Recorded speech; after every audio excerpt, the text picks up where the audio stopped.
Politique et les débats de société les plus importants de la Guyane. De 11h30 à 13h, Gilles Vernet est au cœur de l'actualité avec ses invités et les auditeurs au 05 94 25 76 25. Le Grand Forum.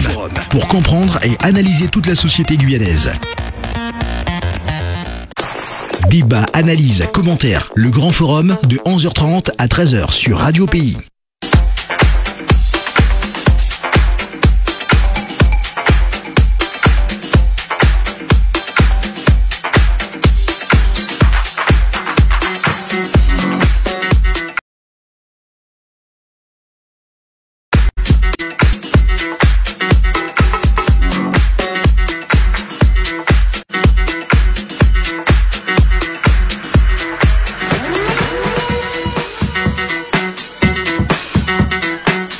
Bonjour à tous, bienvenue dans le Grand Forum sur Radio Pays. Nous sommes ensemble jusqu'à 13h avec vous les internautes et avec également nos auditeurs au 05 94 25 76 25. Le monde sportif à l'arrêt. On a mis un point d'exclamation, mes amis. C'est le titre de notre grand forum aujourd'hui. Jean-Victor Castor, président de la Ligue d'athlétisme, Marc-Olivier Anatole, président de la Ligue de volleyball. Et bien sûr, avec vous, vous pourrez commenter comme vous voulez. Nous sommes en direct sur le Facebook Live. Jean-Victor Castor, bonjour. Bonjour Gilles, et bonjour à tout le monde. Comment ça va ? Mola. Très bien. Marc-Olivier Anatole, bonjour. Bonjour Gilles et bonjour à tous. Ça va bien ? Très bien. J'ai vu, on va commencer par vous, Marc-Olivier Anatole, plein de vidéos ici et là. Vous teasez quelque part et vous faites passer des messages également. Pourquoi ces vidéos ? Et on va expliquer à nos auditeurs le contenu de ces vidéos. Alors pourquoi ces vidéos ? C'est déjà donc pour sensibiliser la population, le grand public, et faire comprendre nos difficultés actuelles que traversent les ligues et comités, les associations sportives qui encadrent et qui accueillent les sportifs en Guyane. Et donc, depuis, on va dire, 10 jours, les présidents de ligues et comités, nous sommes rassemblés. Ouais. Et on a fait un premier appel donc, aux différents élus, que ce soit en préfecture, la CTG, les présidents des maires, pour justement créer notre désarroi, nos inquiétudes face aux arrêtés préfectoraux qui nous contraint à l'ensemble du monde sportif d'être à l'arrêt, comme vous l'avez dit sur l'antenne. Dans le titre ? Voilà, le titre d'être à l'arrêt. Et donc ça engendre beaucoup de problèmes. Et donc on a réfléchi, donc stratégie bien sûr, de comment communiquer. Et on a fait ce choix justement de lancer cette semaine, depuis ce week-end, des teasers. Pour communiquer donc des slogans sur les valeurs auxquelles on s'attache et pour concrétiser donc une vidéo qui résume en fait l'ensemble des messages sans attaque, sans attaque, c'est vraiment ce que l'on vit et ce que l'on veut faire partager donc à l'ensemble de la population. Voilà. Très bien, on va pouvoir y revenir également. Alors justement, ce titre a fait parler, hein. Je ne vous cache pas qu'en coulisses, lorsqu'on a annoncé l'émission, côté préfecture, ils sont pas trop d'accord quand on dit le monde sportif à l'arrêt parce que infrastructure ouverte, les gens peuvent faire du sport. Il y a eu des rencontres. D'après la préfecture, ça s'est bien passé également. On va pouvoir y revenir, peut-être la genèse. Réunion avec le président de la CTG pour faire part de vos revendications. Quels sont les retours et c'est quoi la genèse de l'histoire ? Vous avez vu qui avant ? Vous avez fait des demandes auprès de qui ? Jean-Victor Castor. Enfin, tout d'abord, moi, que le sport est à l'arrêt. En fait, quand je dis à l'arrêt, le sport se meurt. Hein, et quand on dit le sport, c'est le sport dans toute sa dimension, c'est-à-dire le sport santé, c'est le sport, on va dire, le sport avec tout son impact et son rôle social, c'est le sport dans sa dimension, on va dire, purement de compétition, hein, et puis on va dire même le sport dans sa capacité à faire de la pédagogie dans tous les domaines, mais y compris dans la lutte contre cette pandémie. Puisque chaque éducateur, quand il a des gamins sous ses mains, eh bien, il leur répète les gestes barrières à respecter. Et donc, nous sommes aussi, donc, en termes de communication, dans la lutte contre le Covid, un outil très important. Parce qu'on habitue, on donne des réflexes aux gamins.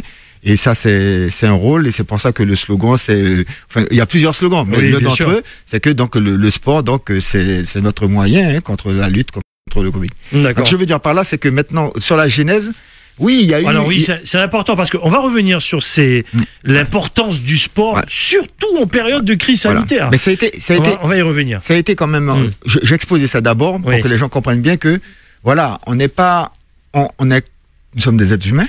Vous voyez ce qui se passe. On voit ce qui se passe. Bien sûr. D'accord. Donc, mais on sait aussi ce qui se passe dans le monde du sport. Et si c'était une catastrophe, qu'il y avait des clusters, que c'était grave dans nos espaces, eh bien, vous auriez été les premiers à évidemment, fermer. Oui. Évidemment. Or, ce n'est pas le cas, et les institutions officielles, même fondamentales, c'est notre postulat de départ. Et donc, nous, on s'appuie sur cet argument-là pour expliquer, mais bon Dieu de bon sang, pourquoi vous voulez arrêter ou diminuer une activité qui elle-même contribue à lutter contre cette pandémie. Et c'est ça c'est ce qu'on a dit au président de la CTG. C'est ça le message le plus important. Donc s'il y a eu un infléchissement avec donc la modification donc des décisions préfectorales pour permettre la réouverture des établissements publics, c'est parce que il y a eu ce réveil du monde du sport. Moi je suis extrêmement content que des gens comme Marc Olivier et d'autres présidents de ligues et de comités participe à tout ça. Donc c'est vrai que on se rend compte comme ça dans différents espaces, mais là quelque part moi je leur dis à un moment donné, mais peut-être que cette situation va nous permettre à nous de faire savoir à tout le monde le poids du monde du sport. Donc les 39 000 licenciés, je pense même qu'il y en a plus, mais enfin mais il y a tous les bénévoles, et enfin Gilles, tu m'as déjà invité, tu as vu le nombre de fois où on parle de ça. Donc ce sont des dizaines et des dizaines de milliers de personnes qui sont concernées, et quand on diminue cette activité-là, c'est aussi ces personnes-là qui ont, quelque part, on les démobilise. On démobilise les athlètes, on démobilise même les plus grands, les tout petits, puisqu'on fait du sport baby, nous par exemple en athlétisme, et puis il y a les plus grands, les vétérans, les personnes, et puis tous les bénévoles, les cadres techniques, les cadres dirigeants, etc. Donc c'est un vrai problème, et donc la genèse, si l'infléchissement c'est le résultat d'une première mobilisation du monde des établissements fermés. Et réservés uniquement aux scolaires. Alors, on est sur le débat, vous inquiétez pas. Jessica qui dit il faut arrêter, je vais répondre quand même à Jessica, il faut arrêter de pointer du doigt les restaurateurs. Peut-être qu'elle parle de mon introduction avec Dominique tout à l'heure. Pointer du doigt les restaurateurs. Beaucoup d'autres entreprises ferment à 17h30, n'ont pas été autant impactées que nous. Et d'autres d'ailleurs, oui bien sûr, c'est ce que je disais en introduction, vous n'étiez pas encore dans les studios, en disant attention, on est content que les restaurateurs soient ouverts, ils ont beaucoup souffert. J'ai dit que s'ils ont su trouver une dérogation pour aller manger le soir, on peut quand même trouver des dérogations pour faire du sport. Après, le débat il est là, restaurant, peut-être 30 personnes dans un restaurant, alors que aller jouer au volley, peut-être que c'est 200 personnes et que le nombre, ça change. Et c'est pour ça que vous êtes sur le plateau, justement, pour voir quel protocole sanitaire on met en place quand on fait des manifestations sportives. Pour rebondir sur ce que tu disais, effectivement. Donc, Jessica, on n'a rien contre les restaurants. À aucun moment, c'est moi qui le dis. À aucun moment dans notre communication, effectivement, nous avons été contre la restauration. Au contraire, on a mené le débat en ce sens où, justement, comme les restaurateurs, on pourrait justement obtenir des dérogations pour permettre aux sportifs justement de pratiquer un peu plus tard le soir et de rentrer chez eux. Alors tu disais 200, non, un club en général sur un entraînement, on accueille 40, 30, même pas, peut-être même moins, un coach, il a à peu près une dizaine, une quinzaine de joueurs à son actif, mais bien sûr. Mais on va dire, ce que je veux dire par là, c'est que ce ne sont pas des gros effectifs que l'on reçoit au même endroit, au même moment, pas du tout. Donc c'était pour répondre à Jessica. Mais tu as bien raison de dire ça. Effectivement, on peut imaginer des choses, puisqu'en préparant cette émission, on quand même préparé avec quelques personnes autour de la préfecture. On dit, qu'est-ce qui vous fait peur? Est-ce que c'est le nombre de licenciés peut-être? Mais bon, on est dans le débat. Vous avez fait part de vos revendications auprès de la CTG. Le président de la CTG, normalement, devait remettre ses revendications à la préfecture. Par rapport à ta question tout à l'heure, donc dans la genèse, le lundi dernier, nous avons coécrit et co-signé un courrier avec la Ligue de football, la Ligue de hand, Ligue de basket et Ligue de volleyball au préfet pour justement obtenir une audience. Le lendemain, mardi, nous avons réuni une majorité de présidents de ligue en visioconférence le mardi soir. D'accord. Et de là, nous avons ensemble rédigé un courrier au président de la CTG et au président de l'association des maires. Effectivement, tout de suite le jeudi d'après, nous avons été reçus donc à la CTG, je crois, à 16h. Ça s'est très bien passé. Les échanges ont été très intéressants, que ça soit de par les collaborateurs du président de la CTG, donc les différents membres de la commission scientifique, même aussi les présidents qui ont fait part de leurs difficultés, peut-être même proposé des solutions. Le président de la CTG, lui, il s'était en tout cas engagé à nous soutenir et à effectivement et de faire partager ce message au préfet le lendemain en réunion de crise sanitaire à la préfecture. La réponse du préfet ? Alors, donc pour continuer, le lendemain matin, nous avons été reçus donc par Monsieur Ringuet. Effectivement, pareil. Président de l'association des maires. Président de l'association des maires. Nous étions, je crois, 14 ou 15, je crois, à cette réunion-là. Et pareil, lui aussi nous a réitéré aussi son soutien. Et donc, décision donc, de la préfecture, effectivement, donc le vendredi soir, un premier communiqué de presse est sorti à 20h, donc sur le site de la préfecture, permettant la réouverture des installations sportives donc pour les associations. D'accord. Maintenant, concernant l'acte dérogatoire et le couvre-feu, restait à 19h. Et avec certaines contraintes pour certaines disciplines, comme les sports co et les sports de combat, qui ne pouvaient pas pratiquer. Et donc, du coup, ça pose problème, bien sûr, puisque on défend l'ensemble du mouvement sportif, et toutes les disciplines, justement, ont leur rôle à jouer dans ce mouvement et dans cet esprit. Voilà. Alors, que les choses soient claires, hein, on est honnête complètement. Infrastructure ouverte, donc la journée, ça veut dire que certaines écoles en profitent, j'imagine, je ne sais pas, vous allez nous dire. Les sportifs d'un certain niveau ne peuvent pas forcément s'entraîner la journée, ils travaillent ou ils sont, vous allez nous dire. La question c'est, expliquez-nous la réalité maintenant sur le terrain avec ce couvre-feu à 19h. Qui fait du sport la journée et quels sont les blocages quand le couvre-feu est à 19h? Oui, enfin... Il y a deux questions là. En fait, non mais tout est lié parce que... Ouais. Si les institutions, les collectivités territoriales, notamment la collectivité et les maires, ont pris la décision de fermer les établissements, c'est parce que aussi il y a cette décision de couvre-feu à 19h. C'est-à-dire que si un couvre-feu, le personnel qui ouvre les établissements, il faut qu'il parte avant, qu'il referme les établissements. Et donc, les choses sont liées. Et c'est la raison pour laquelle nous, on a une sorte de triptyque. C'est-à-dire que, 1, permettez-nous de façon dérogatoire à avoir des activités jusqu'à 22h. 2, réouvrir les établissements. Et 3, ne limitez pas sous la rubrique sport de haute compétition, enfin athlète de haute compétition, parce que du coup, ça réduit ça à une peau de chagrin. Il y en a moins. Donc c'est un vrai souci.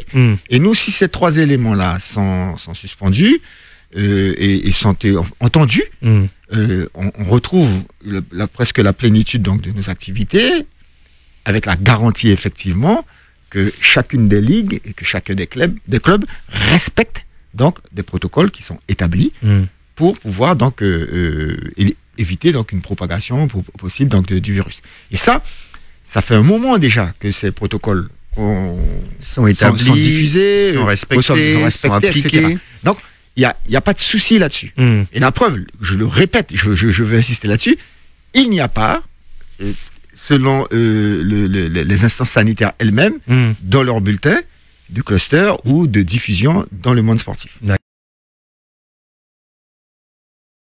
Effectivement, l'une des clés principales, c'est cette histoire donc de couvre-feu. Donc, si le couvre-feu il est de façon dérogatoire décalé pour nous, on va retrouver parce que concrètement ça veut dire quoi? Moi je parle pour l'athlétisme, Marc-Olivier pourra parler du volley ou d'autres sports.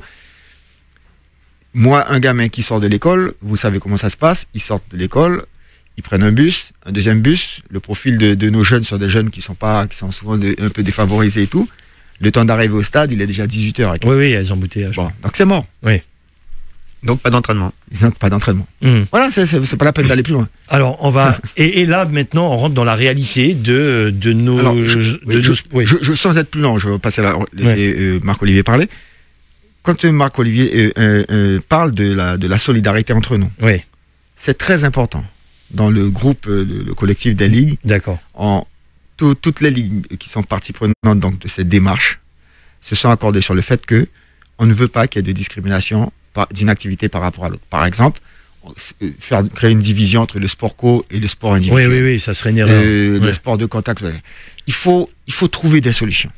Parce que une ligue qui disparaît, c'est beaucoup de problèmes et de conséquences collatérales. Il y a le risque. Mais bien sûr. Alors, on y revient. Bien sûr. Juste, je reçois des messages.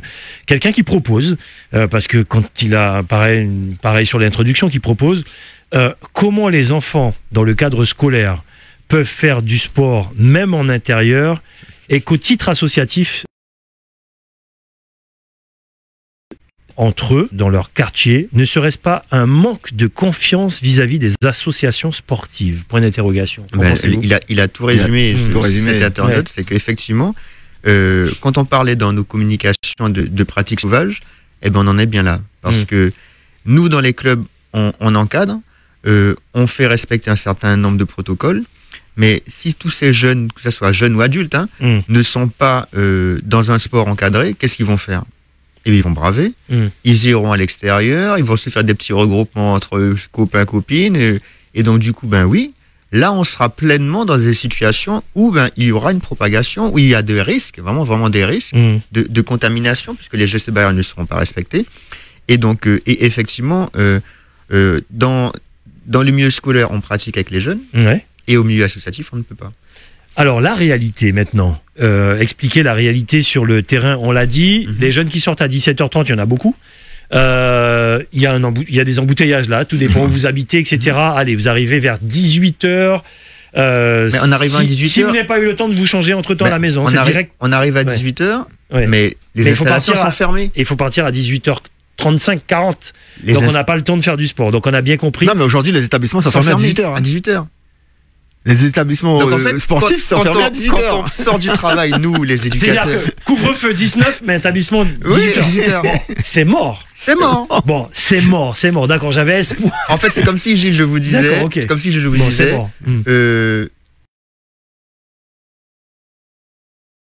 Mort. Ok, j'ai compris. Voilà. Il n'y a pas de problème. Voilà. Bon, on a bien compris que là, c'est grave. Je vous ai entendu, Jean-Victor Castor, je vous ai entendu également Marc-Olivier Anatole, sur de moins en moins d'adhérents. Comment est-ce possible? C'est-à-dire que les gens, ils se sont inscrits. Ils sont, par exemple, à l'IDEC de l'athlétisme, ils sont dans leur club. Qu'est-ce qu'il y a? Ils ne s'inscrivent plus, ils ne prennent plus leur carte. Qu'est-ce qui se passe? Ça va bientôt faire un an. Peut-être qu'on est confiné. Voilà, c'est-à-dire que moi, je parle pour l'athlétisme. Vous avez des jeunes. Moi, je pense par exemple à la catégorie. C'est quoi la réalité de l'athlétisme et ensuite du volley? La réalité de l'athlétisme, c'est que moi, de date à la même date, j'ai 54% de licenciés par rapport à ce que j'avais l'an passé. D'accord. C'est-à-dire que nous, au mois de février, janvier-février, le président de la Fédération française de l'athlétisme était là en ce moment. On allait donc exploser donc notre nombre de licenciés, tout le monde était content, etc. On montait en flèche. Résultat, boum, la pandémie est arrivée. Tout s'est arrêté. Les jeunes qui devaient partir au CAREFTA, pas de CAREFTA. Les jeunes qui devaient partir au championnat de France, pas de championnat de France, enfin, etc. Et tout s'en est suivi. Donc, plus de compétition, démotivation, etc. On peut parler comme le décrochage scolaire, on peut parler de décrochage sportif. Saison blanche. Donc on a une saison blanche. D'accord. Bon, les parents, ils disent moi mon gamin, il fait du sport. Bon, après tout ça, on a envie de faire du sport à nouveau. Bien sûr. On sent qu'il y a cette envie-là. Et tout de suite, on repart, rebelote. Voilà. Ceux qui se sont licenciés rapidement, c'est très bien. Et d'ailleurs, nous, on a quelques déséquilibres dans les clubs. Et ceux qui ont... Mais les parents, ils disent, mais moi, je ne vais pas prendre une licence pour mes gamins. Et puis, ils ne peuvent pas s'entraîner. Voilà. Tout simplement. Donc, tu fais toute ta publicité. C'est mort. Parce que tu ne peux pas contrer un argument comme ça. Donnez-nous de la visibilité. Et je rappelle quand même que l'arrêté que le préfet avait pris, c'était jusqu'à nouvel ordre. Jusqu'à nouvel ordre, absolument. Par ailleurs, Gilles, je ne veux pas être trop long. Non, mais allons-y. Il y a des choses qu'on ne sait pas expliquer aux gens. Moi, je fais... nos jeunes... où les moins jeunes font de l'athlétisme, que ce soit le sport, l'athlétisme hors stade, les crosses, les trails, etc. Donc, ce sont des adultes pour la plupart. Et puis, le sport, on va dire, sur piste. Qu'est-ce qui se passe? Ils disent, mais pourquoi là-bas ils courent? Les chiffres au niveau sanitaire explosent, la pandémie explose en France, en Europe. Et ils courent. Oui. Ils sautent, ils lancent. Oui. Comment tu veux expliquer à Jemima Joseph, qui est une championne hors pair, on lui dit, mais tu ne peux pas t'entraîner et tu ne peux pas faire de compétition. Et elle regarde ses homologues, ses concurrentes là-bas. Dans des pays où il y a plus de cas Covid. Non, mais en France même. Oui, enfin, oui, bien sûr. Le week-end passé, tu as le record du monde du triple saut qui est tombé. C'était en France, c'était à Aubière. Tu as eu le meeting élite de la perche dans une salle. Donc il y a même eu meeting, mais tu regardes, tu vas voir les vidéos, il y a du public en plus. Qu'est-ce que tu veux expliquer? Ça, c'est exemple pour le volley. Le volley, c'est quoi la réalité? Actuellement, pour le volley, la réalité, la Ligue comptabilise que 25%. Il n'y a que 5%. Et pour les mêmes raisons? Oui, c'est que forcément... Et comment ça se passe dans l'Hexagone? Il y a du volley? Pareil, il y a beaucoup de clubs et de ligues qui n'arrivent pas, parce qu'il y a des contraintes. Et que ça soit au volley ou même dans les d'autres disciplines, je peux comprendre des parents qui disent, mais pourquoi je vais payer des fois une licence 400 €, 300 € ou 100 € l'année si mon gamin ne pratique pas, il peut pas pratiquer. Donc forcément, les parents ne vont pas souscrire. Donc ça veut dire que ce sont des pertes de licence. C'est-à-dire ce sont des clubs qui voient leur situation financière en difficulté, parce qu'il y a des cadres qu'il faut payer, il y a un loyer à payer, il y a toutes les charges du mois qu'il faut payer. Donc ça devient très problématique pour les clubs. Donc il n'y a pas que le fait de ne pas pratiquer, mais ça engendre en fait d'autres difficultés. Et on va avancer dans le débat. Vous allez nous dire quel protocole sanitaire vous pourriez mettre en place. Enfin, vous aviez déjà pensé, mais pour nos auditeurs, côté athlétisme dans les différents secteurs, côté volley également, pour rassurer aussi la préfecture. Je sais que les choses soient claires, ils nous ont dit, ils écoutent le débat, la préfecture. L'élu au sport également, Jean-Claude Labrador, il peut appeler, s'il veut, au 25 76 25, pour nourrir le débat et cette incompréhension de la Guyane, pourquoi on ne peut pas faire de sport par rapport à ce fameux couvre-feu, pourquoi il n'y aurait pas de dérogation pour le sport. Mettez le casque. Et nos auditeurs sont là. 05 94 25 76 25. Posez toutes vos questions sur le sport, vos enfants, comment ça se passe. Et quand ils rentrent à la maison, ils font plus rien. Allô, bonjour. Oui, allô, bonjour Gilles. Bonjour. Bonjour, c'est Jean-Victor, c'est ça? Oui, Jean-Victor Castor et Marc-Olivier Anatole. Bonjour. Bonjour les frères. Écoute, j'ai bien écouté ce que Jean-Victor disait tout à l'heure là, par rapport à comment se fait-il qu'ici on peut pas faire de l'athlétisme, mais dans l'Hexagone, par exemple, on le pratique. Mais c'est pas ça seulement, Yann, aussi avec tout ça, moi je regarde aussi là le comité cyclisme du vélo. Et pareil, ça c'est si on parle, par exemple, les gens, ils portent pas le masque pendant qu'ils font du vélo. Et moi, je faisais du vélo, d'accord? Mais c'est un sport, on doit toujours cracher à gauche, à droite. Tu comprends? Donc, contrairement à l'athlétisme, les gens sont quand même en une distanciation assez raisonnable, je dirais. Mais je comprends pas, c'est vrai, je comprends pas pourquoi l'athlétisme ici, on peut pas le pratiquer, et il y a d'autres sports qu'on pratique ici. Moi, je sais pas, on aurait dit un cercle vicieux, je sais pas, parce que peut-être un petit Guyanais a commencé une seule botte, moi ça avait au royaume. Merci, n'hésitez pas à donner votre avis. Et est-ce qu'on... Oui, vas-y, continue. Non, ça y est. Ok, très bien. Et dites-nous, s'il y a des parents qui nous écoutent, ils font quoi vos enfants une fois qu'ils sont sortis de l'école? Eux qui faisaient du sport, il y en a, c'est tous les soirs. On a eu l'interview d'une nageuse qui, de tous les soirs, passe à rien du tout. Psychologiquement, c'est compliqué pour les jeunes. Quel retour vous avez des parents? Alors, en tout cas... De tout à rien. De toute façon, je suis aussi dans le milieu scolaire. J'ai les élèves qui me disent, mais monsieur, je comprends pas, c'est difficile. Encore hier, une jeune fille me dit, monsieur, je vous ai vu à la télé, je vous ai entendu à la radio, mais vous savez que c'est vrai ce que vous dites, parce que il y a mes frères qui font du basket, et ben ils sont embêtants à la maison, ils sont stressés, ils ont une seule chose, ils pensent qu'à ce que les entraînements puissent reprendre, les compétitions, maman à la maison, elle fait la guerre avec eux parce qu'ils sont insupportables. Donc en fait, ça résume tout ce qu'on a dit pendant la semaine. Effectivement, le fait de ne plus pratiquer engendre aussi des difficultés dans la cellule familiale, parce que les jeunes sont excités. Les parents, forcément, ça crée aussi du stress. Et ça engendre des problèmes de relations. Ça engendre. Donc en fait, on est vraiment au centre, que ça soit de la vie sociale, du point de vue santé, et même de toute cette cohésion auquel on peut aider justement à passer cette crise, parce que il y a beaucoup de frustration de la population depuis le mois de juin dernier, où elle est privée de liberté. Donc forcément, ne plus pratiquer justement engendre encore plus de contraintes au sein des structures, et que ce soit familiales, professionnelles ou autres. Vous voulez rebondir là-dessus ? Oui, moi je voulais. Alors, c'est sûr que bon, je ne vais pas répéter. Gilles, franchement, là, tu auras fait sport. Premier bête tu auras fait, c'est tu auras développé tes capacités respiratoires. Bon, Covid, il y a pas une sorte d'inomie là. Ouais. Déjà qu'on porte le masque, et on respire ce qu'on expire. Déjà, c'est compliqué. Non, mais il y a un souci. Ouais. Bon. On a un monde sportif qui, par définition, développe les capacités ventilatoires. Aérobiques, etc. C'est notre job. Il n'y a pas une cellule scientifique autour du préfet. Enfin, je te laisse continuer. Non, mais bon, c'est notre job. Ouais. Donc, on parle d'évidence, là. Ouais. De bon sens. Quand l'enfant fait ça, on lutte contre l'obésité ou non? L'obésité, c'est de la vulnérabilité ou pas? Oui. Donc, en fait, on insiste, donc, ce collectif de ligue, en disant, monsieur, nous, ça nous a fait là, toutes ces bénévoliats, là, nous, quand on fait sport, encadré, de façon, on va dire, méthodique, nous, avons brigade contre Covid. Donc, empêcher mon vingro, nous, avons développé les capacités ventilatoires, c'est moyen. Donc, si jamais même, nous, avons fait prévention, parce que si nous en pris, eh bien, il y a une capacité pour résister plus facilement. Tu vois, il y a une logique dans ce que vous dites, il y a ce que vous faites. Bon. Donc, tu sais, la question, j'avais posé la question, mais il y a les auditeurs, j'avais posé la question, mais le préfet, il a peur de quoi? Vous avez la réponse ou pas? Il vous a répondu, vous a dit des choses quand vous êtes rentré en discussion avec les auditeurs?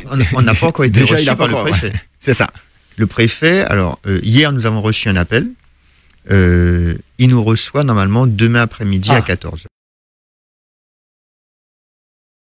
Donc justement, on va pouvoir échanger avec lui, parce que depuis le début, on demande que ça, en fait, à pouvoir échanger ensemble pour qu'on puisse se comprendre et mettre en place une stratégie de façon à ce que le monde sportif puisse continuer à évoluer.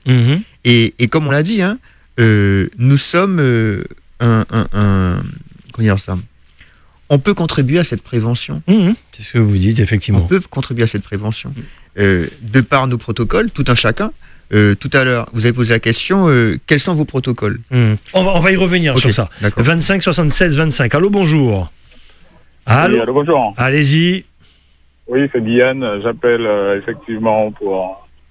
enfin, Gilles m'a un peu dévancé sur la question parce que j'entendais des bons arguments et je comprenais pas comment, face à autant d'arguments pertinents, oui, c'est vrai, la préfecture et tous les comités qui y a en face, je voulais savoir justement qu'est-ce qu'ils répondaient. Mais je suis d'accord avec cette problématique. D'ailleurs, même pour la restauration, bon, je dis souvent, c'est vrai que c'est peut-être une bonne chose. Ceux qui peuvent aller au restaurant, donc une marge sur le couvre-feu. Par contre, ça pose quand même un problème de justice dans notre devise française républicaine, liberté, égalité. Fraternité. Parce que je me rends compte que la liberté a un prix. En fait, seules les personnes qui ont un peu d'argent peuvent couvre-feu. En fait. C'est-à-dire, moi, si j'ai pas d'argent, je peux même pas aller me promener avec ma famille, faire un tour à Cayenne. Ouais, ça c'est restant dans la voiture. Ça c'est un débat, que j'entends en coulisses, effectivement. La personne qui a un peu d'argent, elle peut sortir, aller au restaurant, aller enlever son masque dans un endroit même fermé. Donc il y a quand même quelque chose là qui sonne bizarre. J'entends ce que vous dites. Effectivement, alors que les choses soient claires, puisque là, il y a beaucoup de restaurateurs qui nous envoient des messages. Tout va bien, vous avez bien compris qu'il n'y a pas l'un contre l'autre. Il y a simplement avoir une certaine compréhension, notamment sur une dérogation que l'on peut avoir, notamment pour le sport. Alors, on va être honnête, on savait que le préfet allait vous recevoir demain, d'où cette émission d'aujourd'hui, la cellule de la préfecture, ils écoutent pour savoir effectivement ce que vous avez à dire. Peut-être que la réunion sera plus rapide demain, peut-être qu'il y aura des dérogations demain. En tout cas, c'est tout le mal que l'on souhaite par rapport au milieu sportif. Maintenant, pour les parents, pour la préfecture qui nous écoute, le protocole, ça serait quoi? Pour le volley, par exemple, dites-nous une journée classique avec le protocole. Alors, une journée non, mais un entraînement classique. Oui, un entraînement, bien sûr. Alors, un entraînement, en général, c'est 1h30, 2h. Un entraîneur a à charge un groupe maximum à peu près de 15 personnes, pas plus. Déjà, avant même l'entraînement, il faut se désinfecter les mains, soit au savon, soit avec les gels. Le matériel, il est systématiquement désinfecté. En tout cas, la Ligue a fourni matériel, des gels hydroalcooliques, donc pour les entraîneurs, des masques, d'accord. Donc les joueurs arrivent masqués dans l'enceinte de la structure sportive. L'entraîneur, dans nos protocoles, l'entraîneur peut ou ne pas porter le masque pendant la situation d'entraînement. Les joueurs, quand ils sont en pratique... Alors, quand on fait du sport, il vaut mieux enlever le masque, Marc-Olivier, franchement. Alors je répète, je parle du coach. Ah, le coach, bon, je parle du coach. Et parce que là, c'est compliqué. Le coach. Ouais. S'il y a 2 coachs, le second coach doit porter le masque. D'accord, vous mettez ça en place. Oui, c'est ce que vous proposez. Non, mais c'est ce qu'on fait déjà depuis le mois d'octobre. D'accord. Le coach premier peut ne pas porter le masque. Les joueurs, une fois qu'ils commencent la pratique en elle-même, retirent le masque. Bien sûr. Maintenant, concernant les tests de température, ils n'étaient pas prévus dans nos protocoles. En tout cas, je pense que la Ligue de Guyane de volleyball, pour durcir les protocoles, on va peut-être demander à chaque association d'avoir justement et de tester la température avant même l'entrée dans l'enceinte de l'infrastructure. À la fin des entraînements, le matériel il est encore renettoyé et c'est comme ça à chaque fois. Très bien, voilà pour le protocole côté volleyball. Et ensuite, vous allez nous dire, l'athlétisme, c'est plein de choses également. Et ensuite, j'aurai une prochaine question. Comment ça se passe de votre côté? Alors, c'est pas l'athlétisme, c'est pas mal de choses, Jean-Victor Castor. Oui, non, mais pour l'athlétisme, principe commun, c'est-à-dire que le gel, la distanciation, le masque, même quand l'athlète, c'est quand, parce que si on doit respecter à la lettre, donc les arrêter, c'est quand il y a une activité intensive, mais quand l'activité intensive s'arrête, donc dans les moments de repos, il est censé mettre le masque. Au moment de repos, il a besoin de plus de pouvoir respirer. Mais c'est ça, mais c'est comme ça que c'est écrit. Donc, c'est uniquement quand tu fais de l'explosivité ou de l'endurance, en fait, quand tu pratiques vraiment de façon intensive, dès que tu t'arrêtes, même le sportif, il doit normalement remettre le masque. D'accord? Bon. Donc, nous, on s'attache à ça. Je voulais plutôt parler, comme il a parlé de l'entraînement, je voulais parler des compétitions. Oui, compétitions. Parce que ce sont 2 notions aussi qui sont importantes d'avoir en tête. La préfecture veut nous orienter sur, vous pourrez peut-être faire des choses, mais uniquement de l'entraînement, pas de la compétition. Et faire de l'entraînement sans faire de la compétition, c'est réduire les ligues, qui sont des ligues de compétition, à uniquement l'aspect sport-santé. Et donc, ou faire de l'entraînement pour rien. Donc, bon, ça peut pas marcher. Donc, alors, pour vous, ça peut pas marcher. Alors, eux, dans leur cellule, ils se disent, je me mets à leur place un peu, ils se disent, au moins ils ont une activité sportive. Mais vous, non, vous dites pas ça. Non, mais le sport de compétition, c'est pas uniquement du développement physique, c'est du développement psychique, etc. C'est dans la compétition, dans l'adversité. Et plus tu y vas, plus tu montes dans le niveau, plus justement on est dans le détail de l'aspect psychique, psychologique, etc. Bon, je veux pas arriver jusque-là, je veux simplement dire que nous, par exemple, mais ça se fait ailleurs, comme dans les restaurants. Si on doit identifier les personnes, savoir précisément quelles sont les personnes, on le fait aussi. Leur référence, leur numéro de téléphone, tu vois. Pour chaque entraînement, voilà. Donc en fait, le coach, il établit une liste de qui est à l'entraînement. Voilà. Donc ça veut dire que je peux demander à un club, voilà, pour tel entraînement, il y avait qui. Pourquoi? Parce que en cas justement de Covid, on peut rapidement identifier tout qui est à l'entraînement. Tout ce qui était autour, ouais. Il faut savoir que dans le protocole, on a un référent Covid. Donc, dans chaque club, il y a un référent C'est une COVID. obligation aussi. D'accord, ok. Qui est là pour gérer le respect du port du masque, les gels, le nettoyage des mains. Pour citer un exemple, avant de donner la parole, mardi dernier, on a fait un tour de table au niveau des ligues pour savoir si vous avez eu des retours de cas contacts ou cas avérés. Je prends l'exemple pour le volleyball. Dans un club, nous avons eu un cas, on va dire, avéré. Ce joueur, il a été très vite identifié. Il ne s'est pas pointé aux entraînements. Il a informé le club, voilà, j'ai été testé positif. Il n'est pas venu aux entraînements. L'équipe en question, elle a été mise en septaine, tout de suite. Ils se sont fait tous tester, ils ont tous été négatifs. Donc après, la semaine d'après, ils pouvaient revenir à l'entraînement, ils ont repris sauf celui qui a été positif. Sauf celui qui a été positif. Voilà, classique. Donc logique. ça veut dire que, en gros, dans notre protocole, on met tellement de barrières. C'est encore plus rassurant que. Il y a tellement de barrières qu'en fait, ils ne pénètrent même pas dans l'ancêtre du milieu. Oui.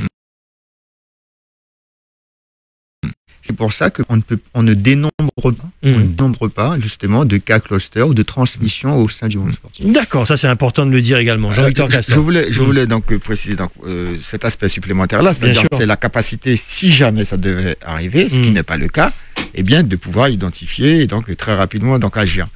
Donc répondre aux exigences de l'ARS. Mais Gilles, il y a quelque chose qu'on oublie de dire. On dit les clubs, les ligues, etc. Oui. Mais les ligues, elles exercent leur activité dans des établissements qui eux-mêmes ont des protocoles. Nous, quand on va au stade d'Edmar Lama, il y a un protocole. Le service des sports a imposé un protocole. Tu as des lieux de passage, des lieux de sortie, les séparations. Tu as des gardiens qui veillent. Attention, si jamais. Donc, en fait, il faut bien s'imaginer que depuis très longtemps, depuis des mois et des mois, nous sommes dans une pratique extrêmement exigeante, révolutionnaire même, pour tout le monde, pour les cadres, pour les employés de mairie, etc., ou de la CTG, et puis, bien sûr, pour les athlètes, pour les sportifs. Donc, en fait, il y a Chérif Toupatou. Oui. Il y a Chérif Toupatou, il y a contrôle Toupatou. Je vais vous dire. Donc, moi, je voulais simplement rappeler aux gens, on parle des protocoles des ligues, etc., et des clubs. Il faut rappeler qu'il y a les protocoles des établissements qui reçoivent aussi. Absolument. J'allais vous dire, mon petit doigt me dit que demain, le préfet était peut-être bousculé, mais demain, je pense qu'il y aura une dérogation pour le monde sportif. De ce que j'entends là, ce matin, je ne vois pas comment la sportif. En tout cas, c'est le sentiment pour que j'ai. revenir sur le discours de Jean-Victor, je suis entraîneur à l'USL Montjoly Volleyball. Oui. Vous savez que quand on a entraînement, on reste dehors de l'infrastructure. On n'a pas droit à rentrer tant que l'équipe qui s'entraîne à l'intérieur n'a pas fini son entraînement et n'est pas sortie de la salle. D'accord. Ça veut dire que on ne mélange pas. Il n'y a pas de mélange dans les groupes. Les groupes sont vraiment isolés et on rentre groupe par groupe seul. Plus protocolaire que ça, il n'y a pas. Il n'y a pas. Bon, 25, 76, 25. Non, mais mon petit doigt me dit qu'il y aura une dérogation demain, que la réunion va bien se passer. Je sais pas, c'est un pressentiment que j'ai. Allô, bonjour. Oui, bonjour Gilles. Bonjour, allons-y. C'est Jean-Pierre, oui. Bonjour Jean-Pierre. Bonjour. Marc-Olivier. Oui, Marc-Olivier, bonjour. Bonjour. J'essaie de donner, faire une proposition. Je ne sais pas si cela existe concernant dans le protocole. C'est qu'il faudrait que le coach soit équipé d'un thermomètre électronique quand le joueur pour prendre sa température, est prise et puis comme ça, tout le monde peut être un peu rassuré. D'accord. Ok, je ne sais pas si ça existe, mais ça aurait été bien. Messieurs, merci. On en a parlé tout à l'heure. Je l'ai dit, les prises de température, effectivement, il n'existe pas dans notre protocole volley, en tout cas dans le protocole qui est décliné par la fédération. Et justement, je disais que peut-être au sein de notre protocole que l'on va définir pour la préfecture prochainement, rajouter justement cette prise de température systématique. Déjà bien indice, quoi, pour savoir si les sportifs sont en tout cas, avec mon comité directeur, je pense que la Ligue fera l'acquisition de tous les thermomètres pour nos clubs. Voilà. Alors, nous, ce que je veux dire, c'est que, tu sais, ça fait un moment qu'on pratique comme ça, avec des choses qui sont encadrées, et de l'expérience justement de nos relations entre ligues, on discute, on voit, ben tiens, la Ligue de volley fait ça, nous on pourrait faire ça. Donc en plus, on s'améliore. Absolument. Donc c'est pas quelque chose de figé. Ouais. Et ça veut dire que cette préoccupation-là, on l'a. Deuxièmement, moi je voulais attirer l'attention aussi du grand public, mais notamment de personnes du sport, que il y a quand même une incohérence. On nous a demandé à nous de faire des protocoles. Les clubs l'ont fait, les ligues l'ont fait. Figure-toi, Gilles, que sur le dernier arrêté du préfet, il fait référence au protocole de vos fédérations. Il ne demande pas un protocole de vos fédérations. J'ai bien compris. Oui. Or, tous ces protocoles-là, ils ont été remis par les fédérations à qui? Au ministre au supérieur du préfet. Donc, je sais pas. Alors peut-être que les services, l'administration du sport en Guyane et de la préfecture, ils sont surchargés de protocoles qui arrivent, de demandes d'autorisation, etc., et qui n'en peuvent plus. Parce qu'il faut répondre. Et puis surtout, il faut assumer la responsabilité. Quelque part, on fait de la suradministration. Moi, je n'ai pas vu, moi, par exemple, d'inspecteur de la jeunesse et des sports, par exemple, venir passer, voir. Moi, je demande pas ce que ça se fasse. Mais si on ne fait pas, il y en a eu. Ah, d'accord. Il y en a eu dans certaines disciplines. Bon, ben voilà. Mais passez voir. Venez voir si on respecte, etc. Ah là, bon, il manque telle chose, ou etc. Il n'y a pas de souci. Mais ce que je veux dire, c'est que du point de vue purement de l'arrêté, on peut s'en tenir, tel qu'il est écrit, au protocole des fédérations, qui ont été transmis au ministère et qui sont déjà, que nous-mêmes d'ailleurs, nous avons transmis aussi à la préfecture. Alors attends, on fait un équilibre avec les auditeurs. Il y en a qui attendent depuis longtemps. 25 76 25. Allô, bonjour. Allô? Oui, allez-y. Oui, Jules, j'ai entendu par rapport à ton petit doigt tout à l'heure là. Oui. Pour demain. Oui. Moi, c'est pas seulement mon petit doigt, hein, parce que sincèrement, moi, je tire mon chapeau à tout ce que j'entends là. Les deux entraîneurs qui sont là, ben sincèrement, les gars, je vous tire mon chapeau parce que, sincèrement, la manière dont vous parlez de la gestion, j'aurais souhaité qu'on prenne exemple pour vous sur tout le territoire de la Guyane parce que là, vous me donnez de l'assurance et sincèrement, si tout le monde pouvait faire comme ça, prendre exemple sur vous, je pense que nous allons pouvoir sortir au plus vite de cette situation-là. Bon, après, il faut faire aussi attention aux frontières. Voilà. Merci. Merci beaucoup. Je sais en quoi vous faites référence. Vous êtes un fidèle auditeur. Je sais que le carnaval, vous n'aimez pas trop. On en parle demain de ça. 25 76 25. Allô, bonjour. Allô, bonjour. Bonjour, allez-y. Oui, je voulais faire comme l'auditeur précédent. Les autres exprimer mon désarroi parce que c'est pareil, je suis licenciée dans une fédération et ça fait quasi un an qu'un qu'on a le droit de pratiquer, un qu'on n'a pas le droit. On est encore orphelin du stade scolaire. Donc on a le droit d'y retourner. Là, on est retourné pour 2-3 cours. Donc voilà, alors nous on a décidé, on a la chance d'avoir une pratique qui peut se pratiquer un petit peu partout. Alors nous on a décidé de s'installer devant la préfecture, vous nous avez peut-être déjà vu. Donc on est là en fin d'après-midi assez souvent devant la préfecture. Vous faites quoi? Alors on fait du tai chi chuan. Ah, c'est vous qui faites du tai chi? Voilà, d'accord. Alors l'association Toulouse Guyane, alors on espère que le préfet va nous voir et qu'il y aura de la peine pour nous un de ces jours. Mais bon voilà, c'est comme on a bien compris notre désarroi et puis on a hâte de trouver des solutions parce que comme ces messieurs disaient, il y a des protocoles, il y a des solutions, c'est mis en œuvre, il suffit juste que le peuple soit écouté un petit peu maintenant pour qu'on puisse reprendre nos activités. Merci beaucoup. Voilà, merci à vous, au revoir. Pour ce message, j'ai l'impression que les choses traînent dans ce pays en vérité. Ça traîne, voilà. C'est une impression, hein. 25 76 25. Allô, bonjour. Bonjour Gilles. Bonjour Huguette. Bonjour Jean-Victor. Bonjour monsieur. Bonjour madame. Jean-Victor, je veux pas t'entendre dire qu'ils sont peut-être surchargés et tout ça. Ils nous ont dit, hier soir encore, qu'on ne sait pas quand cette maladie va finir. Il peut qu'elle finisse puisqu'il y a une note qui est arrivée. Alors, il faut vivre avec. Il faut nous organiser. Ça fait près d'un an tout à l'heure qu'on est confiné, rien n'est organisé. Ce qu'ils peuvent faire, c'est que des interdits. 39 000 licenciés sportifs en Guyane. Vous les mettez où, ces enfants-là? Vous pensez aux parents? Gilles, tu dis que ton petit doigt en ce milieu-là. C'est pas que des interdits. Il faut que vous vous organisez, l'État. Nos enfants sont pas des chiens. 39 000 licenciés, tout est au point mort. Nous allons vivre avec, faut nous organiser avec. C'est tout ce que j'avais à dire. Merci Huguette. Et effectivement, attention que les choses soient claires. Hein. Pourquoi on fait cette émission? Parce qu'on sait que vous allez le préfet vous reçoit demain, donc on fait l'émission avant. Et puis surtout, parce que nous, on a des témoignages qui sont passés dans nos journaux, dans les 7h, 13h, de jeunes qui n'ont aucune activité sportive à la sortie de l'école. Et je veux dire, si personne n'a jeté un œil là-dessus, moi j'interpelle l'élu au sport, Jean-Claude Labrador, si vous pouvez nous appeler, n'hésitez pas, appelez-nous. Quel est votre sentiment là-dessus? C'est vous, élu du pays, quel est votre sentiment? Qu'est-ce que vous dites?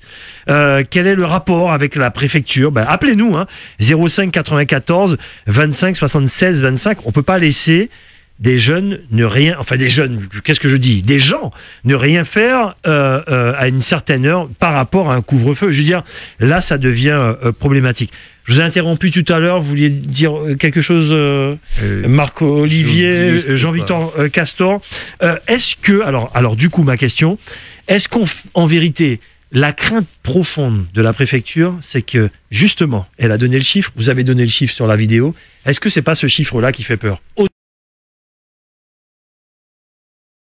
Autant de ça qui fait peur à la préfecture. Alors, aller au restaurant, on sait, mais le monde sportif, ça fait peut-être trop de personnes dehors. Alors, c'est bien pour ça qu'on a expliqué tout à l'heure.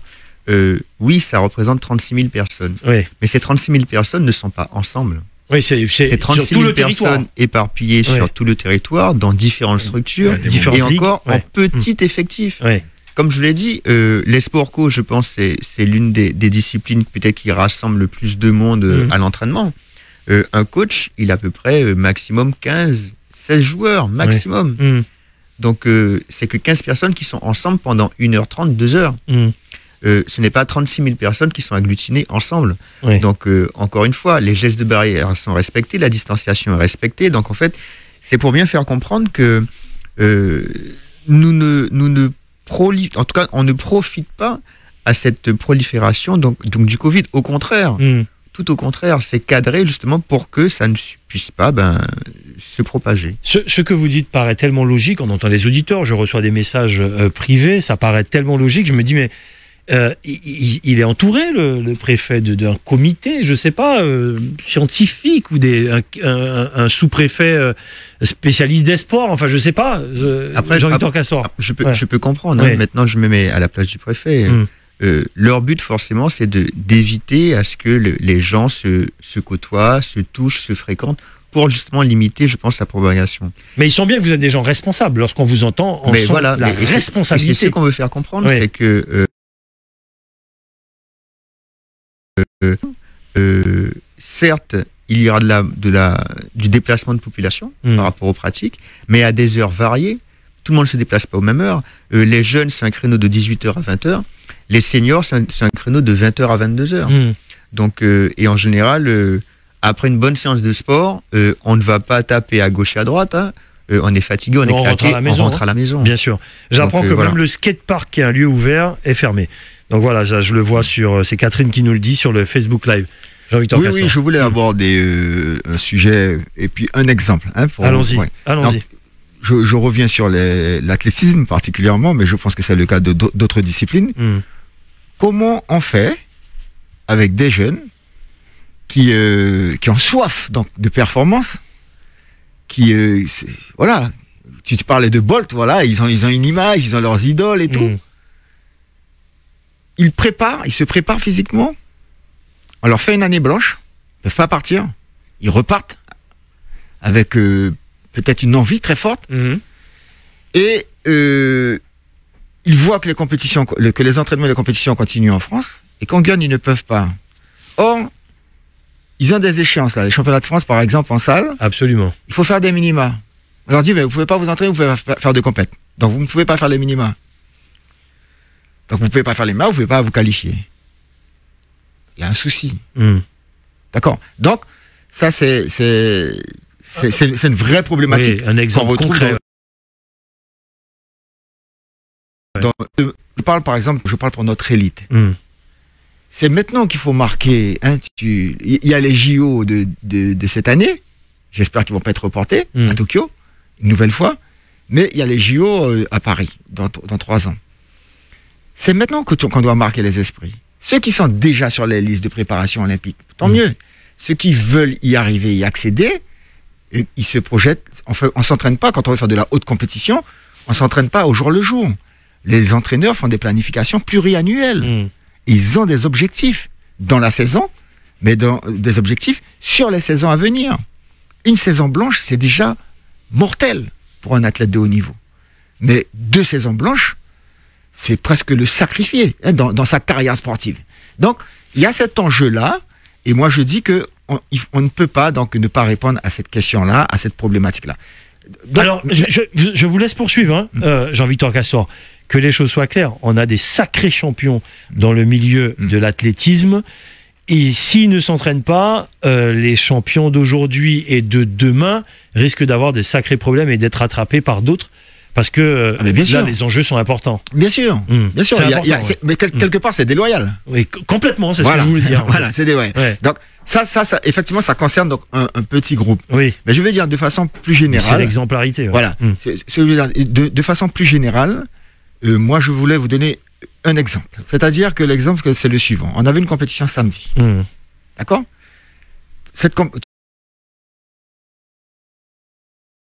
Enfin, d'ailleurs, j'ai plaidé dans notre façon de faire. Moi, je pense que je plaide avec les autres, enfin, auprès des autres présidents de ligue, en leur disant, les gars, si nous sommes des présidents de ligue, on a tous les arguments. Nous sommes des gens responsables. On encadre les choses, etc. Si on commence nous-mêmes à dire, à flancher, bon, on ne fait pas, on arrête, mais c'est mort. Bon, donc, je pense que en plus, ça correspond pas à un tempérament de sportif. Quoi. Bon, donc, on doit se battre. Donc, effectivement, c'est une bataille.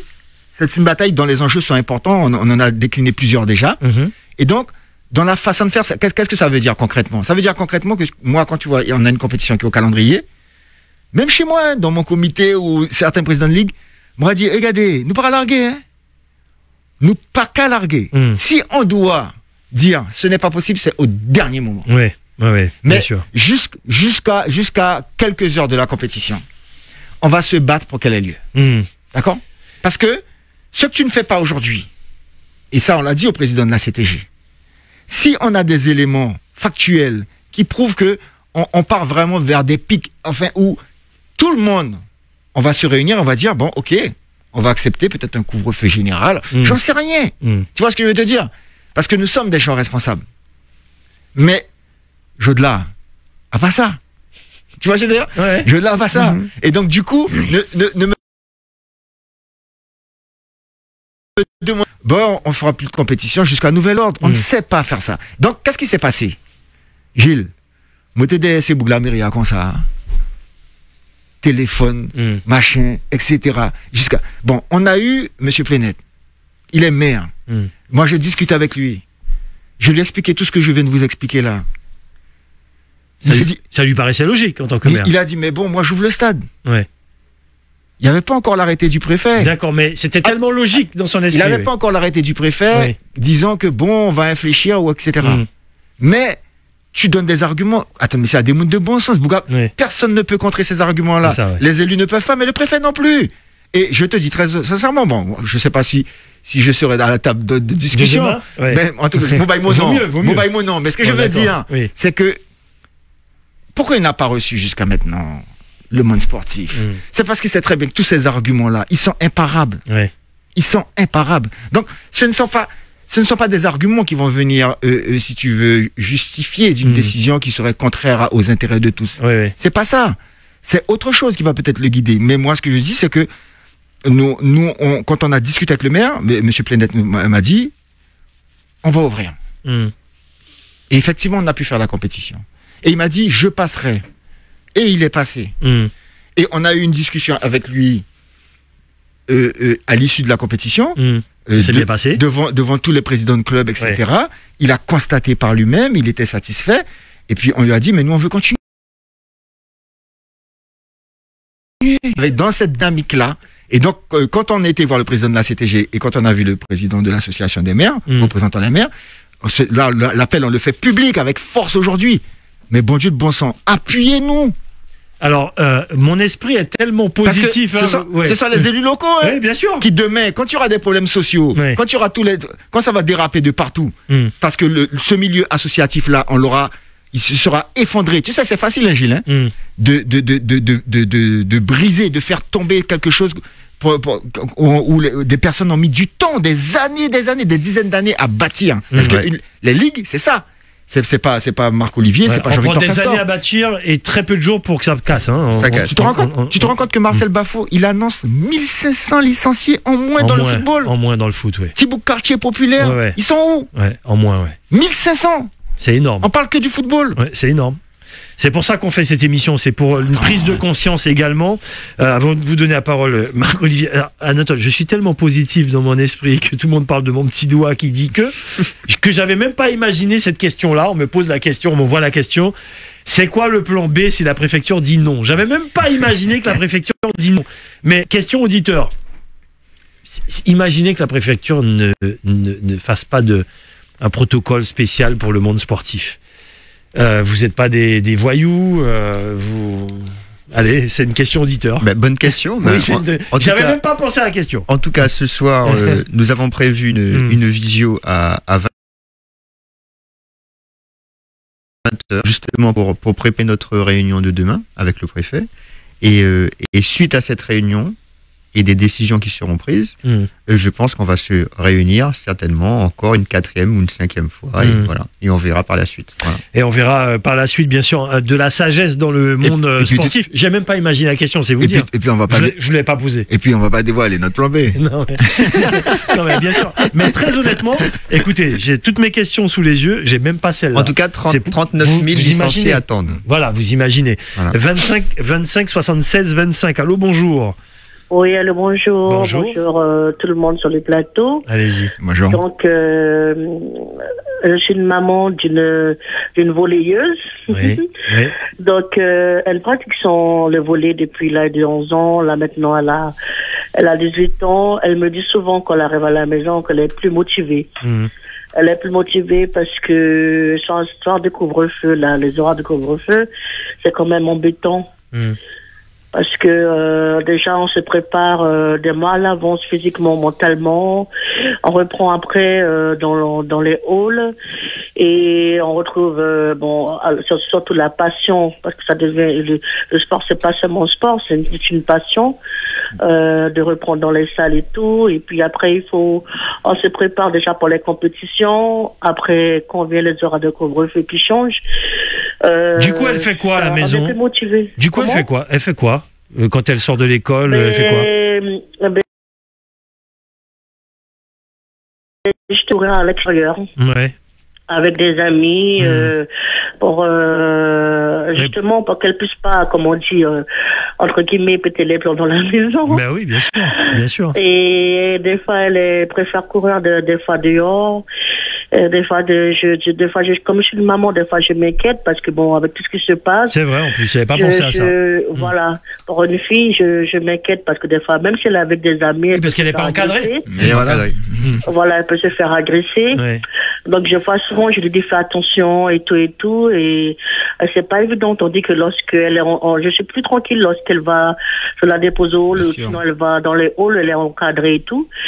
Mais là, c'est vrai que c'est pas évident. Donc elle me dit souvent, maman, tu sais, j'ai plus envie d'y aller. Ce soir de couvre-feu là, qui à chaque fois, ça change et on est là, comme dit les enfants, on est chaud et on a envie de commencer la compétition. Après, boum, tout s'arrête d'un seul coup. Ouais. Donc mentalement, elle a dit que mentalement, elle est fatiguée de tout ça et elle sait pas à un moment donné si elle a envie, au moment donné elle a pas envie. Donc mentalement c'est dur. C'est chaud quoi. Très bien, merci. Témoignage très important quand on parlait de réalité. Voilà un témoignage qui résume tous les témoignages de plein de jeunes comme ça. Et vous l'aviez dit, Marc-Olivier Anatole, c'est vrai qu'avec l'auditrice qui revient sur le sujet, on percute pas, mais dans les ligues, il y a un encadrement et on a quand même c'est besoin de bouger. Et effectivement, du coup, on bouge autrement, on va ailleurs, et il n'y a plus d'encadrement et on fait des choses un peu particulières. C'est vrai, vous l'aviez dit au début, là, ça résonne différemment aujourd'hui. Allô, bonjour. Oui, allô, bonjour. Oui, bonjour, Oui, allez-y. Allez. Christian Stanislas. Christian, comment ça va, Christian? Bonjour Jean-Victor, bonjour Marc-Olivier. Bonjour, Christian. Ouais, mais non, mais là, franchement, j'ai pris en cours. Hein. Je ne sais pas enfin, comment on peut. Le sport est incontournable dans la société. J'ai presque envie de dire dans la société guyanaise. Il s'agit de lutter contre l'insécurité. Il s'agit d'apprendre à gagner, d'apprendre aussi à perdre. C'est une école de la vie, le sport. Et puis, je ne parle même pas de l'aspect santé. Donc je demande au pouvoir public de prendre toutes leurs responsabilités pour que le sport reprenne vite, s'il vous plaît, en Guyane. Très bien, le message est clair. Voilà, et je ne comprends même pas comment... Alors, bien sûr, on en parle maintenant. J'ai l'impression, c'est une impression, je peux me tromper, j'ai l'impression que on avait pris le sport un peu à la légère. C'est une impression, hein, parce que c'est tellement logique ce que vous dites, ça paraît tellement important que je sais pas, il y a autour peut-être du préfet des gens qui n'ont peut-être pas percuté. Bon, allez, on va dire que mieux vaut tard que jamais. C'est pour ça que je parlais de mon petit doigt qui me dit que si à la préfecture, en tout cas les pouvoirs publics prennent une décision contraire, je pense que la population guyanaise serait surprise. Juste un petit mot, voilà. Gilles, sans...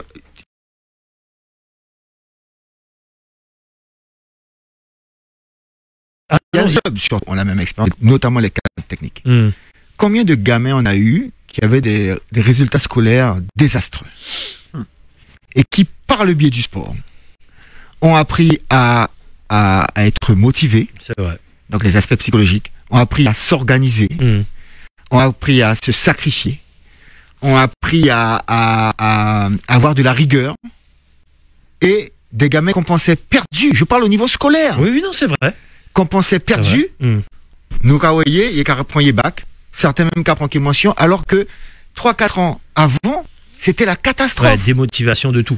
Je dis, sans organiser des cours parallèlement, etc. Absolument. Uniquement par l'activité sportive, avoir de l'autonomie, à se prendre en charge. Tu vois? Mais pour venir à ce que tu dis, c'est vrai. J'ai eu des jeunes.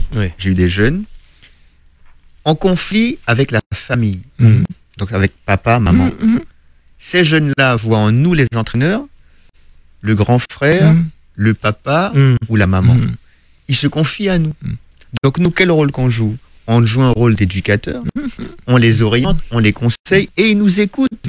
Et souvent, ils nous font plus confiance que des fois la propre famille. Et c'est vrai que j'ai des jeunes comme ça, et effectivement, souvent ils me disent « Ah Marco, merci ». Parce que ils ont pu s'orienter, maintenant ils travaillent, et ils sont fiers de leur travail.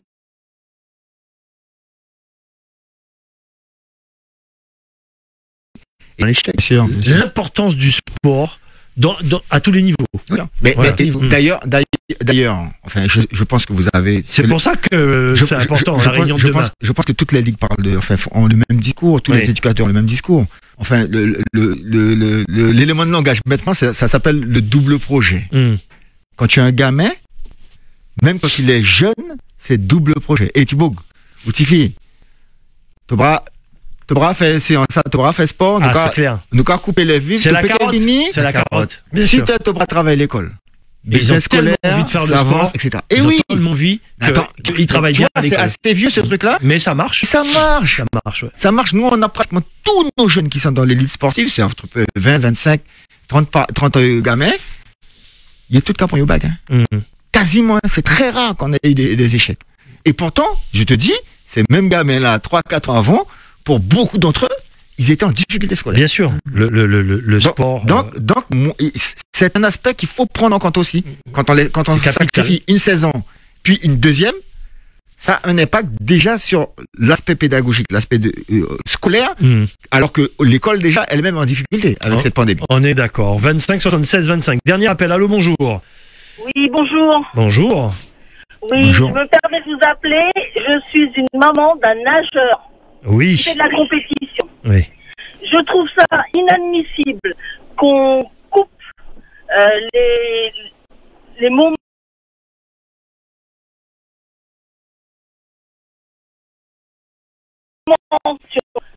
Surtout que le club de mon fils, ils avaient mis en place un protocole contre le Covid. Tout ce qui est produit, masques, etc. Alors je trouve ça inadmissible que des nageurs qui vont tous les jours à la natation, tous les soirs, pour faire des compétitions et que automatiquement on coupe ces moments bien spéciaux pour ces enfants-là, surtout qu'il y a des compétitions pour le national en métropole et à cause du préfet ou n'importe qui, je sais pas, je vais pas donner de nom, les enfants ne font plus de natation, ne font plus de sport. Voilà, c'est un coup de gueule parce que je trouve ça inadmissible que tous ces enfants-là, que ce soit pour la natation, pour le foot, etc., ne vont pas faire du sport parce que certaines personnes refusent que ces enfants-là s'amusent. Voilà, c'est même pas de l'amusement, c'est du travail. Alors, voilà. Merci pour le témoignage. Pour rebondir sur le témoignage d'Adam, il ne faut pas oublier que, je parle de natation, hein, le savoir nager, c'est l'une des priorités nationales. Parce que apprendre un enfant à nager, c'est se sauver. C'est peut-être sauver quelqu'un d'autre aussi. Donc, effectivement, on revient encore. Le sport a vraiment une valeur et une importance toute particulière dans l'éducation et dans le développement de la personne. Voilà. En général, je ne prends pas parti, mais là, exceptionnellement, il y a des exceptions.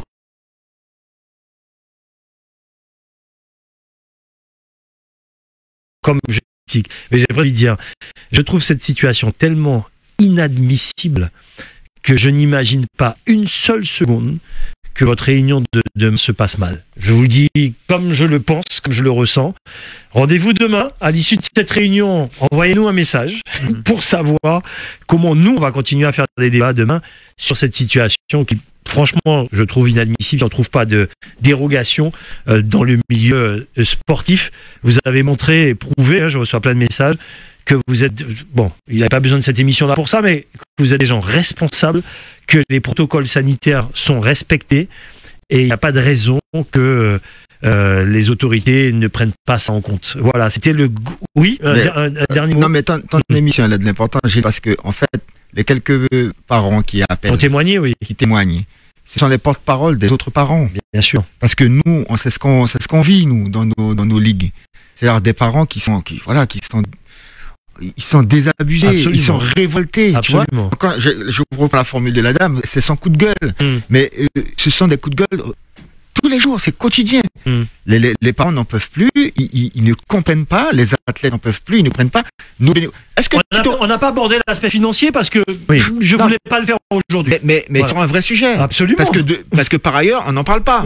et ça, c'est une catastrophe. Hein. C'est la déroute financière de ligues, de clubs, etc. Exact. Donc, on ne sait même pas comment on va repartir, dans les conditions dans lesquelles on va repartir.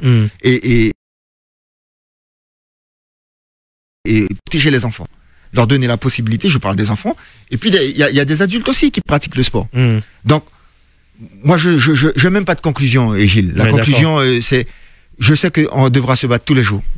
Et moi, j'invite vraiment 0% Covid, 100% sport. Ouais, je veux vraiment, mais tu vas le dire de façon plus, tu vas le répéter. Moi, je veux dire aux parents qui s'expriment sur les radios, de toutes les façons possibles.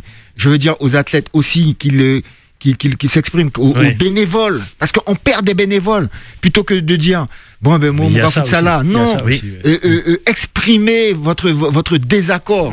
Faites-le savoir faut être actif. Faites-le savoir aux maires, aux présidents des collectivités, etc., pour leur expliquer que vous le voyez tous les jours, que les clubs, que les ligues respectent les protocoles, que vos enfants sont entre de bonnes mains, que les sportifs sont entre de bonnes mains, que tout est encadré, tout est bien organisé, qu'il n'y a pas de cluster dans le monde sportif. Que nous participons à la lutte contre le Covid, contre la pandémie, et que, au contraire, on devrait recevoir plus de moyens pour pouvoir participer à cette lutte en continuant nos activités, en l'encadrant encore avec plus de moyens. Et du coup, vous allez voir que peut-être directrice de la RSA qui dit heureusement on nous fait ça, parce que les résultats sont meilleurs. Voilà. La Guyane le mot de la fin, Marc-Olivier. La Guyane a été citée en exemple par rapport à la gestion de la crise. Mais en tout cas, là, on lance justement un nouvel appel De ce que vous avez peut-être entendu pour ce week-end. Hein. Donc voilà. Mais continuez. En tout cas, le sport peut contribuer à cette lutte. Et on peut encadrer de manière très stricte nos licenciés, que ce soit nos jeunes comme que ce soit nos adultes, en entraînement et en compétition, toutes disciplines confondues. Donc je parle bien de toutes les disciplines confondues, que ce soit les sports collectifs, les sports individuels, les sports de raquettes, les sports d'eau. Et encore une fois, on a lancé un slogan, donc c'est 100% Covid. Non, 0% Covid, 100% sport. Ouais. Et en tout cas, le monde sportif est prêt et attend patiemment que tout un chacun puisse reprendre une activité normale. Merci en tout cas pour cette émission. Vous allez nous en dire un peu plus demain à l'issue de cette réunion prévue à quelle heure ? 14h. 14h, donc allez, d'ici 16h, on aura des infos. N'hésitez pas, ça sera pour notre journal de 18h. Mais allez, mon petit doigt me dit que ça va bien se passer. Jean-Victor Castor, président de la Ligue d'athlétisme, Marc-Olivier Anatole, président de la Ligue de volleyball, étaient nos invités du Grand Forum, le monde sportif à l'arrêt. Cette émission que vous pourrez revoir sur le Facebook Live, mais également sur notre chaîne YouTube. Merci messieurs et bonne réunion demain. Merci Gilles. Ça va bien se passer. Merci Radio Pays. Avec plaisir. Radio Pays 105.3 à Sinnamary, partageons l'essentiel. Dans 30 secondes, le journal d'Ed Medoudi. Vous faites partie de ceux qui ne digèrent pas le lactose ? Yoplait Guyane pense à vous. Découvrez dans les rayons frais de vos magasins les 100 lactose de Yoplait. Nature ou nature sucrée, source de calcium. Les 100 lactose de Yoplait